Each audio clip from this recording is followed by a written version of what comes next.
இருக்கஞ்செடியோர இறுக்கி பிடிச்சது மாமோ. ஏட்டைய வேற மப்டியில் நிற்காரு, நம்ம வேற ஹெல்மெட் புள்ளியா, பேசாம வண்டி தள்ளிட்டே போவோம். நெல்லு என்ன சார்? ஹெல்மெட் போடாததுக்கு 1000 ரூபா எடு. சார் நானே வண்டி ரிப்பேர்னு வண்டியை தள்ளிட்டு வந்து நிற்கிறேன், ஏன்ட போயிட்டு ஹெல்மெட்டுக்கு 1000 ரூபா ஃபைன் போடுறீங்க? போங்க சார். அப்படியா? கொடு பார்ப்போம்.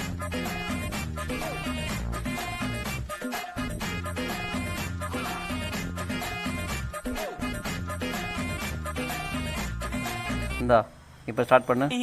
Thank you sir. தேங்க்யூவா? தேங்க்ஸ் வேண்டாம், 2000 காசு எடு.